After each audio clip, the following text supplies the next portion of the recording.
ये पिछले साल क्रिसमस से कुछ दिन पहले हुआ था। मुझे और मेरी पत्नी जूलिया को अपने बेटे डैनी के साथ डेकोरेशन और डिनर का सामान खरीदने के लिए आखिरी मिनट में मॉल जाना पड़ा। मॉल हर सेकंड भीड़ से भर रहा था। मैंने डैनी से मेरे साथ रहने को कहा, लेकिन कुछ सेकंड बाद जब मैंने नीचे देखा तो मेरा बेटा कहीं नहीं था। हमने हर दुकान में उसे ढूंढा, चिल्लाते हुए उसका नाम पुकारा। मेरे मन में डर बैठ गया। जूलिया रोने लगी। हम मॉल की सिक्योरिटी से डैनी को ढूंढने में मदद करने के लिए बात कर रहे थे, तभी हमें उनके ऑफिस से एक अनाउंसमेंट सुनाई दी।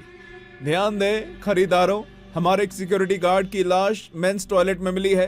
कृपया शांत रहें और बिल्डिंग के अंदर ही रहें। अचानक एक सिक्योरिटी गार्ड ने हमें दूसरे सिक्योरिटी गार्ड का फुटेज दिखाया, जो डैनी का हाथ पकड़कर उसे पीछे के गलियारों की ओर ले जा रहा था। ये हमारा बेटा है, अपने सिक्योरिटी गार्ड को बुलाओ। मैंने देखा कि गार्ड का चेहरा पीला पड़ गया। उसने कहा कि फुटेज में दिख रहा आदमी उनके साथ काम नहीं करता था। उसने जो यूनिफॉर्म पहनी थी वो असल में बाथरूम में मिले मरे हुए आदमी की थी। जूलिया फर्श पर बैठकर रोने लगी। मेरे बेटे का लाचार मासूम चेहरा मेरी आंखों के सामने आ गया था। हम दोनों ही बहुत डरे हुए थे। पुलिस किसी भी मिनट यहाँ पहुंच जाएगी सर। लेकिन मैंने इंतजार नहीं किया, मैं भागा। सर रुकिए, उसके पास हथियार हो सकता है। मुझे कोई परवाह नहीं थी, वो मेरा डैनी था। मैंने ओनली फॉर एम्प्लॉइज वाले दरवाजे को धक्का दिया और एक पतले कंक्रीट के हॉलवे में घुस गया। छत पर स्पॉटलाइट लगी थी, आधी जली हुई, जो अजीब सी परछाइयां फेंक रही थी, जो मेरे घूमने पर हिलती थी। मैं बक्सों से भरे स्टोरेज रूम के पास से भागा और मुझे डैनी के चिल्लाने की आवाज सुनाई दी। Dad, dad! मैंने उसकी आवाज का पीछा किया और दरवाजा तोड़कर एक बड़े स्टोरेज रूम में घुस गया। वो आदमी डैनी को जमीन से ऊपर उठाए हुए था। उसका एक हाथ उसकी छाती के चारों ओर कसा हुआ था, दूसरे हाथ में उसने बंदूक पकड़ी हुई थी। डैनी के छोटे पैर कमजोरी से लात मार रहे थे। उसका चेहरा रोने से लाल हो गया था। पीछे हट जा, उसने चेतावनी दी। उसे जाने दो। मैंने मुश्किल से अपने मुंह से शब्द निकाले। वो 6 साल का है, प्लीज छोड़ो उसे। मुझे कोई परवाह नहीं है, वो पुलिस से बिना किसी परेशानी के इस मॉल से बाहर निकलने की मेरी इच्छा भी है। डैनी रो रहा था, बहुत बुरी तरह कांप रहा था। उसके छोटे छोटे हाथ मेरी तरफ बड़े हुए लग रहे थे। मुझे पता था कि मेरी एक भी गलत चाल मेरे बेटे की जान ले सकती है, इसलिए मुझे होशियार रहना था। मैंने सरेंडर करते हुए अपने हाथ ऊपर उठाए और कहा, देखो तुम यहाँ से बाहर निकलना चाहते हो है ना, मैं मदद करूंगा तुम्हारी। बस उसे छोड़ दो और मुझे बंदी बना लो। मैं वादा करता हूँ कि मैं तुम्हारा साथ दूंगा। उस आदमी ने चाकू से अपना सर खुजलाया, फिर डैनी को देखा और वापस मुझे देखा। क्या ये कोई चाल है जो तुम चलने की कोशिश कर रहे हो? अगर ऐसा कुछ है तो मैं इसे मार दूंगा। मुझे ले जाओ, उसे जाने दो। देखो पुलिस आई रही है, तुम्हें मेरी बात सुननी होगी। मेरी बातों से वो मान गया और उसने डैनी को जाने दिया। वो छोटे छोटे कदमों से मेरी तरफ भागा और मैंने उसे गले लगा लिया। वो रो रहा था, सोच रहा था कि वो आदमी उसे अभी भी चोट पहुंचा सकता है। लेकिन मैंने उसे शांत किया और उसे अपनी मॉम के पास वापस जाने को कहा। उसे बताया कि मैं ठीक हो जाऊंगा। लेकिन तभी मैंने भागने की आवाज़ें सुनी जो हमारी तरफ से आ रही थी। उस आदमी ने मेरी गर्दन पकड़ ली और बंदूक मेरे माथे पर रख दी। पुलिस वाले दरवाजा तोड़कर अंदर आ गए। डैनी अभी भी वहीं था, मुझे पुकार रहा था, रो रहा था। एक पुलिस वाले ने उसे अपनी गोद में ले लिया, जबकि दूसरों ने उस आदमी से मुझे छोड़ने को कहा। लेकिन उस आदमी ने उन्हें धमकी दी, कहा कि अगर किसी ने उसे रोकने की कोशिश की तो वो मुझे गोली मार देगा। मैंने ऑफिसर से कहा कि पहले मेरे बच्चे को वहां से निकालो, क्योंकि मैं ठीक हूँ। जब हम सब मॉल वापस गए तो सब मुझे और उस आदमी को डर और हैरानी भरी नजरों से देख रहे थे। पुलिस वाले बातचीत कर रहे थे, लेकिन वो आदमी जो भागा हुआ कैदी था, उनकी किसी भी बात पर यकीन नहीं कर रहा था। भीड़ में से मेरी पत्नी ने मुझे देखकर चीख मारी। मुझे थोड़ी राहत मिली कि डैनी जूलिया के साथ वापस आ गया था, लेकिन मुझे पता था कि इससे उसे दुख हुआ होगा। उसे अपना बेटा तो वापस मिल गया, लेकिन बदले में उसने अपने पति को खतरे में डाल दिया। ऐसा लगा जैसे उसकी जिंदगी ने डर को डर से बदल दिया। कैदी ने मुझसे कहा कि कोई बेवकूफी के बिना एग्जिट की तरफ जाओ। एक गलती और मैं इसे जान से मार दूंगा। मैंने सर हिलाया और धीरे धीरे चलने लगा। पुलिस वालों ने उस पर बंदूकें तान रखी थी, लेकिन कुछ नहीं कर पा रही थी, क्योंकि मेरी जान खतरे में थी। हम लिफ्ट के अंदर जाने ही वाले थे कि मैंने देखा कि लिफ्ट के ठीक अंदर एक बड़ा सा मेटल का क्रिसमस स्टार लगा हुआ था। मेरे दिमाग में एक आइडिया आया और मुझे ये करना ही था। उस आदमी ने चाकू से मेरे सर पर मारा और चिल्लाया, अंदर चल, तू मेरे साथ आ रहा है, याद है ना? मैं अंदर चला गया, लेकिन लिफ्ट का दरवाजा बंद होने से ठीक पहले मैंने देखा कि वो आदमी पुलिस वालों पर हंस रहा था। उसे लगा कि वो जीत चुका है। उसके घमंड ने उसे कुछ सेकंड के लिए डिस्ट्रैक्ट कर दिया। और तभी मैंने छत से तारा छीना और उसकी नोकीले सर से उसके दाहिने आंख में मार दिया। वो दर्द से चिल्लाया और चाकू उसके हाथ से गिर गया। पुलिस वाले उस पर टूट पड़े और उसे जमीन पर गिरा दिया। ये सब इतनी तेजी से हुआ कि सब लोग मिनटों तक चुप रहे।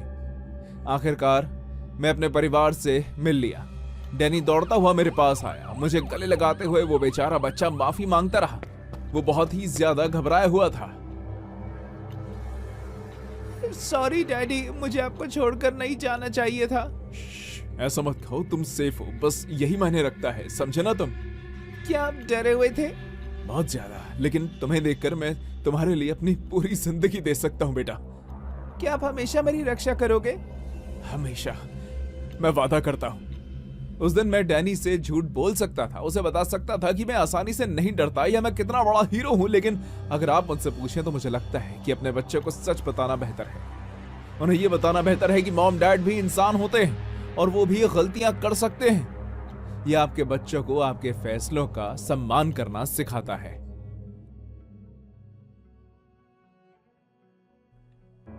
पिछले साल क्रिसमस पर मेरे साथ कुछ ऐसा हुआ जिसे मैं आज भी समझने की कोशिश कर रहा हूं। मैं कॉलेज में पढ़ता हूं और क्रिसमस की शाम को आखिरी समय में अपने परिवार से मिलने का फैसला करता हूं। बर्फीले तूफान के बीच हाईवे पर गाड़ी चलाना शायद मेरी जिंदगी का सबसे बेवकूफ़ी भरा फैसला था। आधे घंटे की मुश्किल ड्राइविंग के बाद हाईवे 9 पर मेरी कार खराब हो गई।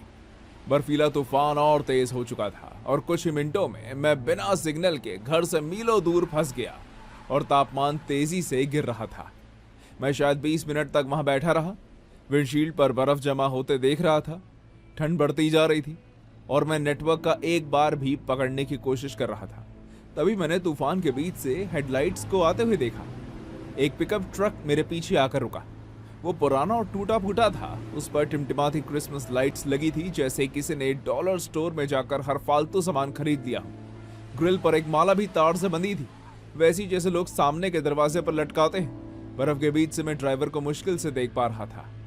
जब वो खिड़की से बाहर झुका तो उसे ग्रिंच के कपड़ों में देखकर मुझे लगभग हंसी आ गई। राइट चाहिए बच्चे? हाँ, बहुत बहुत शुक्रिया। अंदर आ जाओ, क्रिसमस पर तुम्हें यहाँ अकेले नहीं छोड़ सकता मैं। मैंने अपना फोन और वॉलेट उठाया और पैसेंजर सीट पर चढ़ गया। ट्रक से पाइन क्लीनर और किसी मेटालिक चीज की मिली जुली गंध आ रही थी। डैशबोर्ड पर हर जगह कैंडी केन डक टेप से चिपके हुए थे। हाँ, रुकने के लिए धन्यवाद। कोई बात नहीं। हम 1 मिनट तक चुपचाप गाड़ी चलाते रहे, फिर उसने दोबारा बात की। जानते हो मुझे क्रिसमस के बारे में क्या पसंद नहीं है? क्या? वो सारी नकली खुशी। परिवार वाले दिखावा करते हैं कि वो एक दूसरे को पसंद करते हैं। बच्चे उन खिलौने के लिए चिल्लाते हैं जिन्हें वो 1 हफ्ते में तोड़ देंगे। मैं घबरा कर हंसता हूँ। इसलिए हैरानी नहीं कि तुम ग्रिंच बने हुए हो। वो हंसा। मुझे भी लगा कि वो बस एक्टिंग कर रहा है। मैंने भी जबरदस्ती थोड़ी हंसी निकाली, क्योंकि मैं और करता भी क्या। हम कहाँ जा रहे हैं? मैंने पूछा, अचानक चौकन्ना होकर, जब वो शहर की तरफ मुड़ने वाले रास्ते से आगे निकल गया। घर पर। तुम मेरे क्रिसमस गेस्ट हो बच्चे। उसके दस्ताने पहने हाथों ने स्टीयरिंग व्हील को कसकर पकड़ा। वो क्या है ना कि ग्रिंच को अब अकेले रहना पसंद नहीं है। मेरा पेट गुड़गुड़ाने लगा। असल में मेरे मॉम डैड मेरा इंतजार कर रहे हैं। उन्हें इंतजार करने दो। जब तुम उस टूटी हुई कार के पास खोए हुए खड़े थे तब वो कहाँ थे? हाँ, जिस तरह से उसने ये कहा उससे मेरा मुंह सूख गया। आज रात सड़कें खतरनाक है, उसने चहकते हुए कहा। अच्छा होगा अगर तुम मेरे साथ रहो, हम साथ में क्रिसमस डिनर कर सकते हैं। मैंने कुछ खास तैयारी की है। मैंने देखा कि उसका हाथ ग्लव कंपार्टमेंट की तरफ बढ़ा। उसने उसे खोला। अंदर एक कैंडी के बगल में चाकू रखा था। ब्लेड पर कुछ ऐसा लगा था जो पक्का जंग नहीं लग रहा था। एक क्रिसमस रोज काटने के लिए है। मैं हफ्तों से इस डिनर की प्लानिंग कर रहा हूँ, पता है तुम्हें? मेरे दिल की धड़कन तेज हो गई। अब हम धीरे हो रहे थे। सड़क के बाईं ओर घने जंगल के पास पहुंच रहे थे। उसके ट्रक की टिमटिमाती सजावट के अलावा कोई घर या रोशनी नहीं थी। वो जगह बहुत ही ज्यादा सुनसान सी लग रही थी। क्या तुमने कभी रोस्ट काटा है बच्चे? उसने चाकू उठाया। अभी भी एक हाथ से गाड़ी चला रहा था। ये एक कला है, तुम्हें पता होना चाहिए कि कहाँ काटना है।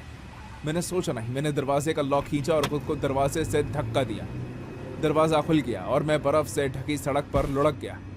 जैसे मैं जमीन पर गिरा, मेरे कंधे में दर्द हुआ। ट्रक की ब्रेक लाइट लाल हो गई। मैं अपने पैरों पर खड़ा हुआ और पेड़ों की तरफ भागा। मैंने अपने पीछे ट्रक के इंजन की आवाज सुनी। मैंने मुड़कर देखा और उसे पीछे आते हुए देखा। वो वापस आ रहा था। मैं जंगल में भाग गया। हर बार जब टहनियां मेरे चेहरे पर लगती तो मैं दर्द से कराहता। बर्फ घुटनों तक गहरी थी और हर कदम उठना मुश्किल लग रहा था, और मुझे ट्रक के इंजन की आवाज़ तेज होती सुनाई दे रही थी। फिर हेडलाइट्स मुझ पर पड़ी। वो सड़क से उतरकर मेरे पीछे पेड़ों के बीच से गाड़ी चला रहा था। जैसे ही ट्रक जड़ों और पत्थरों पर उछल रहा था, क्रिसमस की लाइटें पागलों की तरह चमक रही थी। मैंने तेजी से बाएं की तरफ मोड़ लिया। ट्रक ने पीछा करने की कोशिश की, लेकिन एक पेड़ से टकरा गया। मैंने रुककर चेक नहीं किया और भागता रहा। ठंडी हवा से मेरे फेफड़े जल रहे थे। ट्रक मेरे करीब आ रहा था। मैं इंजन की आवाज़ के ऊपर उसकी हंसी सुन सकता था। बम्पर शायद मेरे पीछे 10 फीट दूर था जब मेरा पैर बर्फ के नीचे छिपी एक जड़ में फंस गया। मैं मुंह के बल बर्फ के ढेर में गिरा। मैं ठीक समय पर अपने पीठ के बल गिरा और देखा कि ट्रक की ग्रिल सीधे मेरी तरफ आ रही थी। ट्रक शायद 3 फीट दूर था जब कहीं पास से सायरन बजने लगे। पेड़ों के बीच से लाल और नीली लाइटें चमक रही थी। ट्रक ने जोर से ब्रेक लगाई, बर्फ में फिसल गया और मेरे पैरों से कुछ इंच दूर रुक गया। विंडशील्ड से मैं उसे अपनी तरफ घूरते हुए देख सकता था। उल्टी दिशा में गाड़ी चलाने से पहले उसने खिड़की से अपना सर बाहर निकाला और चिल्लाया, मैरी क्रिसमस, जब तक कर सकते हो इसका मजा लो। मैं बस वहीं बर्फ में पड़ा रहा, भगवान जाने कितनी देर तक। फिर मुझे दूर से सायरन की आवाज सुनाई दी। एक हाईवे पेट्रोल एसयूवी पेड़ों के बीच से आई। स्पॉटलाइट मुझ पर पड़ी। अधिकारी बाहर कूदा। तुम ठीक हो ना बच्चे? हमें एक गाड़ी के बारे में कॉल आया जो अजीब तरह से चल रही थी। उसने मुझे मारने की कोशिश की। मैं कांपना बंद नहीं कर पा रहा था। उसने ग्रेंज का कॉस्ट्यूम पहना हुआ था और उसके पास एक चाकू भी था। उन्होंने मेरी कार वहीं पाई जहां मैंने उसे छोड़ा था, बर्फ से ढकी हुई। जंगल की ओर जाने वाले टायर के निशान मिले, लेकिन ट्रक गायब था। ऑफिसर ने बताया कि एक सजे हुए ट्रक की लापरवाही से चलाने की रिपोर्ट के बाद वो पास में पेट्रोलिंग कर रहे थे। उन्हें वो कभी नहीं मिला। इसके बावजूद कि दूसरे ड्राइवरों ने अनगिनत रिपोर्टें की कि क्रिसमस लाइटों से सजा एक ट्रक कई मील तक उनका पीछा करने के बाद मुड़ गया था। उन्हें ना तो चाकू मिला, ना ही कॉस्ट्यूम, और ना ही कोई सबूत कि वो कभी था भी, सिवाय टायर के निशानों और मेरे चोट के निशानों के। मैं अब क्रिसमस की शाम को गाड़ी नहीं चलाता। मुझे तो अब कारों पर क्रिसमस लाइटें देखना भी पसंद नहीं है। और जब भी मैं किसी को ग्रिंच के कॉस्ट्यूम में देखता हूँ, यहाँ तक कि बच्चों के साथ मॉल में भी, तो मैं वहां से चला जाता हूँ, क्योंकि मुझे पता है कि वो अभी भी कहीं बाहर है, उस टूटे फूटे ट्रक को अपनी टिमटिमाती लाइटों के साथ चला रहा है और ऐसे क्रिसमस मेहमानों को ढूंढ रहा है जो घर नहीं पहुंच पाएंगे। मैं फॉस्टर घरों के बीच घूमते हुए बड़ी हुई, इसलिए जब मुझे 26 साल की उम्र में आखिरकार नर्सिंग सर्टिफिकेट मिला तो मीडोब्रोक सीनियर लिविंग में काम करना मुझे बिल्कुल सही लगा। मुझे पता था कि किसी के ना होने का क्या मतलब होता है, और मैं उन लोगों के लिए वहां रहना चाहती थी जिनके पास कोई नहीं था। ज्यादातर लोग बहुत प्यारे थे। कुछ लोग कभी कभी थोड़े कंफ्यूज हो जाते थे, लेकिन वो हंसते और जीते थे, सिवाय बॉब के। वो 68 साल का था और आमतौर पर अकेला रहता था। उसकी फाइल में कभी कभी साइकोटिक एपिसोड का जिक्र था, लेकिन कुछ बार जब मैंने उसकी देखभाल की थी तो वो ठीक लग रहा था। उस क्रिसमस की शाम को मैरियन, जो एक्टिविटीज डायरेक्टर थी, ने एक पार्टी ऑर्गेनाइज की थी। वहां रह रहे हर शख्स के परिवार ने तोहफे भेजे थे और हम सब कॉमन रूम में इकट्ठा होकर उन्हें बांट रहे थे। ये छुट्टियों के दौरान लोगों का मूड अच्छा करने के लिए था। पार्टी 6 बजे शुरू हुई। सभी एक सर्कल में बैठे थे, तोहफे बांट रहे थे और स्पीकर पर बज रहे एक पुराने बिंग क्रॉस्बी गाने पर हंस रहे थे। बॉब मेरे सामने बैठा था, पत्थर की तरह शांत। उसके चेहरे पर हल्की सी मुस्कान थी जो उसकी आंखों तक नहीं पहुंच पा रही थी। मिसेस पैटरसन ने अपना तोहफा सबसे पहले खोला। उनकी बेटी ने एक अच्छा सा स्कार्फ भेजा था। मिस्टर रॉड्रिगेज को चप्पलें मिली। रीना के चाचा ने उसे किताबें और कैंडी भेजी। लगभग सभी को अच्छे तोहफे मिले। फिर मैरियन ने बॉब को उसका तोहफा दिया। एक छोटा सा डिब्बा था, लाल कागज में लिपटा हुआ, जिस पर सोने का बो लगा हुआ था। जब उसने उसे लिया तो उसके हाथ कांप रहे थे। उसने धीरे धीरे कागज हटाया, जैसे उसे पहले से पता था कि अंदर क्या है, और वो उसे डर रहा था। जब उसने ढक्कन उठाया तो उसके चेहरे का हाव भाव पूरी तरह बदल गया। अंदर एक आदमी की लेदर बेल्ट थी। वो चमकीली थी और महंगी लग रही थी। कुछ सेकंड के लिए बॉब बेल्ट को ऐसे घूरता रहा जैसे उस डिब्बे में कुंडली मारकर बैठा हुआ कोई सांप हो। फिर वो चिल्लाया और डब्बे को कमरे में फेंक दिया। बॉब! मैरियन चिल्लाई, लेकिन उसे कुछ सुनाई नहीं दिया। उसने एक केयर गिवर को पकड़ा और उसे इतनी जोर से धक्का दिया कि वो जमीन पर गिर गई। उसके घुटनों ने उसे जमीन पर दबा दिया और उसके हाथ उसके गले पर कस गए। इस पूरे समय वो चिल्लाता रहा। उसे हटाने के लिए हम 3 लोगों को लगना पड़ा। तब भी वो छटपटा रहा था। उसके पास वापस जाने की कोशिश कर रहा था। मैरियन को बेहोशी की दवा देनी पड़ी। उसके बाद वो उसे घसीटकर उसके कमरे में ले गए। पार्टी खत्म हो गई। सब हिले हुए थे।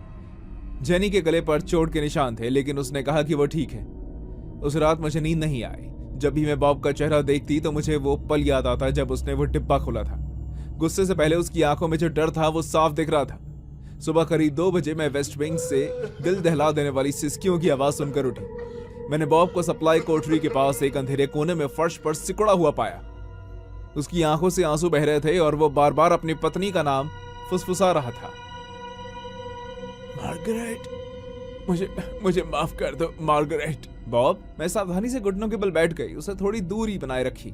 ये रूथी है। क्या हुआ तुम्हें? उसने ऊपर देखा और उसका चेहरा एकदम उतर गया। वो मुझे भूलने नहीं देगी रूथी। उसने वादा किया था कि वो मुझे कभी भूलने नहीं देगी। कौन तुम्हें क्या भूलने नहीं देगा? कार्ल, मेरा बेटा, वो मुझे कभी इससे उभरने नहीं देगा। मैं उसके बगल में बैठ गई। क्या हुआ बॉब? वो आगे पीछे हिल रहा था। उसने अपने हाथों से खुद को जकड़ा हुआ था। 3 साल पहले कार्डियक अरेस्ट से मार्गरेट की मौत हो गई। वो मेरी जिंदगी की एकमात्र अच्छी चीज थी, और जब वो चली गई, उसने मुश्किल से निकला। कार्ल और बिगड़ गया। कैसे बिगड़ा? वो लड़का जब से चलने लगा था तब से ही मुसीबत था। गलत लोगों के साथ रहता था। कम उम्र में ही शराब पीने लगा। उसने मुझसे 1 से ज्यादा बार चोरी की। मार्गरेट हमेशा उसका साथ देती, कहती थी कि वो बड़ा होकर सुधर जाएगा। उसके गुजर जाने के बाद उसे वापस लाने वाला कोई नहीं बचा था। मेरे पेट में अजीब सा महसूस हुआ।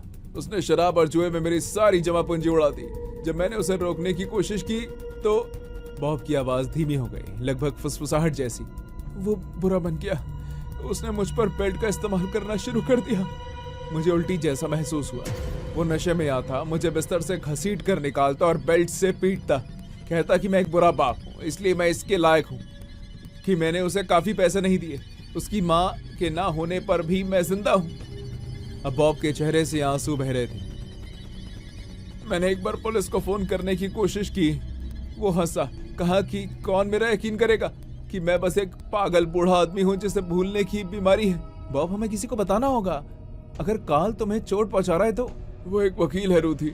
उसे पता है कि वो बिना कोई निशान छोड़े कितनी दूर जा सकता है, और उसने सबको यकीन दिला दिया है कि मैं पागल हो रहा हूँ। बॉब ने खाली आंखों से मेरी तरफ देखा।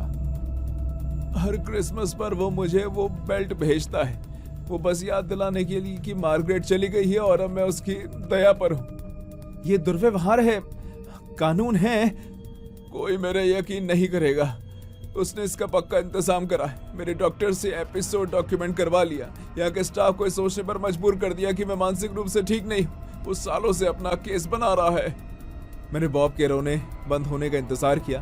फिर मैं अपने लॉकर में गई और वो बेल्ट निकाली जो मैरियन ने वहां रखी थी। मैंने उसे काफी देर तक देखा, फिर पुलिस को फोन किया। वो आए, हमारे बयान लिए और बेल्ट को सबूत के तौर पर बैग में रख लिया। लेकिन बॉब सही था। कार्ल ने सच में सब कुछ सोच रखा था। वो अगली सुबह एक महंगे सूट में आया, एकदम शांत। उसने सब कुछ एक हल्की मुस्कान के साथ सुना। जो कुछ भी उसे बोला गया वो सब कुछ सुनता गया। मेरे पिता के साइकोटिक एपिसोड डॉक्यूमेंटेड हैं। ये साफ तौर पर एक भ्रम है। अगर स्टाफ के लोग इन कल्पनाओं को बढ़ावा दे रहे हैं तो मुझे यहाँ की देखभाल की क्वालिटी की चिंता हो रही है। एडमिनिस्ट्रेशन ने उसकी बात मान ली। मुझे बिना वजह परेशानी पैदा करने के लिए डांटा गया और असल में नौकरी छोड़ने के लिए मजबूर किया गया। वैसे भी मैं वहां नहीं रह सकती थी, बॉब को नहीं देख सकती थी, ये जानते हुए कि वो फंसा हुआ है और कार्ल अगले क्रिसमस पर फिर से ऐसा करेगा। और उसके बाद भी बॉब के पास जितने भी साल बचे थे उतने सालों तक मैं आज भी उस अंधेरे कोने में बॉब के बारे में सोचती हूँ जो अपनी मरी हुई पत्नी के लिए रो रहा था। उस बेटे द्वारा फंसा हुआ था जिसे उसने पूरी जिंदगी बचाया था। कैसे कार्ल ने उसके दुख को हथियार बना लिया। कैसे क्रिसमस पर टूटते हुए उस बूढ़े आदमी पर किसी ने यकीन नहीं किया। कभी कभी असली राक्षस महंगे सूट पहनते हैं और उन्हें ठीक से पता होता है कि कौन से कानून उनकी रक्षा